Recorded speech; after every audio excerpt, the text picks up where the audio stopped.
اهلا بيكم، معاكم هبه من قناه كوني مبدعه مع هبه. النهارده ان شاء الله هنعمل ايه النهارده؟ هوريكم ازاي طريقتي في ان انا بقطع الكرنبايه وبحضرها ان هي تتعمل محشي. انا كان عندي مشكله كبيره في الموضوع ده لان انا كنت بستصعبه جدا. لكن هو طلع يعني تقريبا كله على بعضه ما بياخدش وقت خالص. كل اللي انا هحتاجه هنا في دي كرنبايه متوسطه، هنا في معلقه ملح كبيره ونص معلقه كمون كبيره، هنا دي ميه نص الحله ويمكن اكتر شويه من نص الحله. هعمل ايه دلوقتي؟ ولا اي حاجه خالص. انا دلوقتي هحط الملح والكمون على الميه وهحطهم على البوتاجاز يغلوا مع بعض. ده بالنسبه للميه. طبعا هتختاري حله كبيره لان انا هنا عندك كذا اوبشن بقى. دي كرنبايه متوسطه فهينفع تخش كلها جوه الحله. بعد طبعا ما اشيل الورق اللي مش هينفع وكده هوريكي هنعمل ايه وهينفع تدخل جوه الحله. ما نفعتش تخش جوه الحله وحسيت ان هي كبيره على الحله، هتقطعيها نصين وهتحطي نص وبعد كده النص التاني او 4/4 لو الكرنبايه كبيره خالص، وبنفس الطريقه زي ما انا هعمل دلوقتي. انا هعمل ايه دلوقتي؟ انا هحط دي على البوتاجاز تغلي وهرجع لكم اقول لكم هنعمل ايه. تمام، انا هنا معايا سكينه. هبتدي ان انا اقطع كل الورق اللي انا مش عايزاه علشان اخلص منه، واخلي بس الورق اللي هو هيكون نظيف وكويس. الورق اللي من تحت ده انا قبل ما احط الكرنبايه دي في الميه بتاعتي همسحها كويس جدا بقماشه مبلوله علشان زي ما انتم شايفين لو فيها اي تراب او اي حاجه تطلع.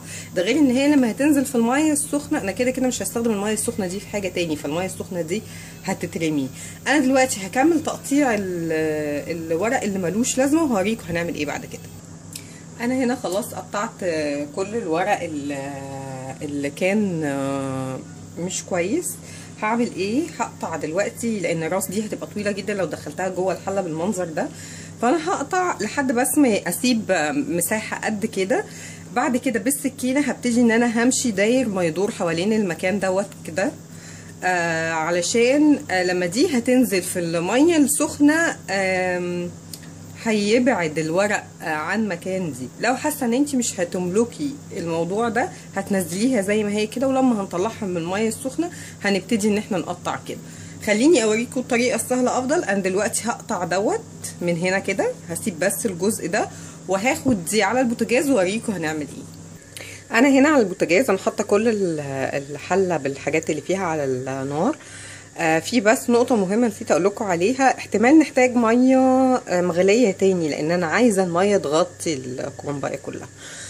هعمل ايه؟ هغلي مية وهخليها على جنب ان كيس ان انا احتاجتها. لو حطيت الكرنباية ولقيت ان المية دي مغطياها خلاص، احتاجت احط مية مغلية ما فيهاش مشكلة. هستنى لما دي تغلي وهنكمل مع بعض بقية الفيديو. المية بتاعتي ابتدت تغلي.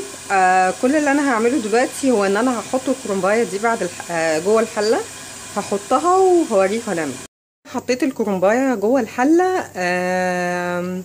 انا احتجت ان انا ازود شويه ميه. هعمل ايه دلوقتي؟ انا طفيت عليها النار، انا هغطي الحله دي وهسيبها لمده من دقيقه لدقيقتين، وهرجع اطلع الكرنبايه وهنقطعها مع بعض وهوريكم شكلها عامل ازاي. هنا طلعت الكرنبايه بتاعتي خلاص، هي كده الورق كله بتاعها طري. هعمل ايه؟ مش هعمل اي حاجه، بنفس السكينه هبتدي ان انا اقطع من ناحيه الورق اللي هنا كده حوالين الكرنبايه كلها لحد ما اطلع كل الورق بتاعها. هعمل كده بنفس الطريقه وهطلع الورق كله وهوريكم بعد ما هنطلع الورق كله هنعمل. انا هنا بس كنت عايزه اوريكم الورق اللي من جوه قلب الكرنبايه عشان في ناس ممكن تفتكر ان هو مش هيكون استوى. لا، هو بقى طري خالص زي ما انتم شايفين اهو. انا هكمل بقيه شيل الورق ده. انا ما بحبش اسلق الورق ده زياده عن كده لان هو لسه هيستوي تاني في الشوربه بعد ما احشيه، فانا مش عايزاه يكون مهري. انا عايزه لما اجي اكل وحده المحشي تبقى ماسكه نفسها ما تبقاش طريه قوي. هشيل دلوقتي كله اهو. بسم الله.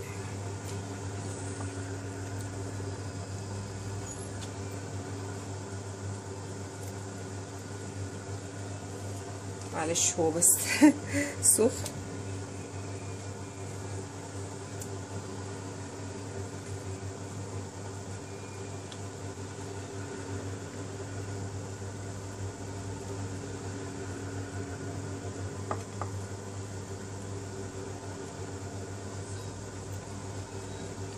انا بالنسبه لي كده خلاص كويس.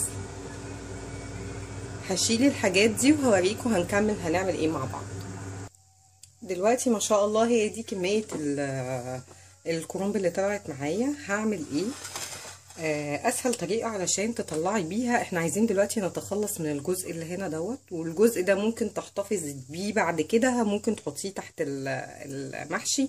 بس بصراحه انا ما بحبش كده، انا بحب احط تحت حله المحشي طماطم وبصل، بيبقى شكلهم افضل وبتدي طعم حلو للمحشي. هعمل ايه؟ هقطع الجزء ده، انا بفضل تانية الورقه 2 زي ما هي اهي، بسم الله، وهبتدي امشي حوالين الجزء الناشف ده كله وهطلعه على جنب.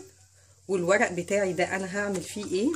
خلوا بالكم الورقه بتاعت المحشي لما بنيجي نحشي انت بتمشي مع العروق دي، يعني لازم تفضل كده اهو، لان انت هتحشي كده اهو، ما ينفعش العروق تبقى بالطول كده وانا بحشي كده، ده مش صح. فهعمل ايه؟ زي ما هي الورقه برضو اهي، هقطع على قد السمك اللي انا عايزاه اهي. بس هتخليكي حذرة ان انت هتقطعي كده. انا بالنسبه لي ورقه المحشي كده هيبقى كده هوت كفايه. دي هتبقى واحده محشي صغيره، هيبقى شكلها حلو وانا بحبه صغير. هقطع كده اهو، هو ده كده بالظبط اللي انا عايزاه. هكمل بقيه تقطيع وتنظيفها من العروق دي ووريكي هنعمل ايه سوا. هنا الكرنب بتاعي بعد ما خلصته وقطعته، انا زي ما قلت لكم انا بحب الورق ما يبقاش كبير. انا هعمل ايه دلوقتي؟ طبعا دلوقتي تقدري تاخديه على طول وتحشيه. انا عن نفسي بحب اغطيه بكليننج فيلم وادخله التلاجة يرتاح شويه. لما بسيبه في التلاجة شوية اللي بيحصل ان العروق اللي في النص دي بتبقى اطرى كمان من كده، ولو ان هو مش محتاج، بس انا بفضل كده. انا دلوقتي هغطيه وهشيله في التلاجة، وتقدري يا اما تحشي على طول، يا اما بعد ما تطلعيه من التلاجة بعد ساعة مثلا تبتدي ان انت تحشيه وتسويه عادي. عايزه اقول لكم هو كله على بعضه المحشي ما بياخدش، يعني هي ساعه زمن تكوني انت جايبه حاجتك والخلطه تعمليها، ما بياخدش وقت خالص. انا في فيديو تاني ان شاء الله هوريكم خلطه المحشي. انا بعمل خلطه محشي بمنتهى السهوله، ما بتاخدش وقت نهائي. بعملها على البارد، كله بارد في بارد، وبيطلع طعمها اكتر من رائع. يعني انا جربت اللي بتتعمل على النار وجربت دي، انا عن نفسي بفضل دي. هعملها لكم في فيديو تاني ان شاء الله. اتمنى ان الفيديو يكون عجبكم وتكونوا استفدتوا منه. كان معاكم هبة، باي باي.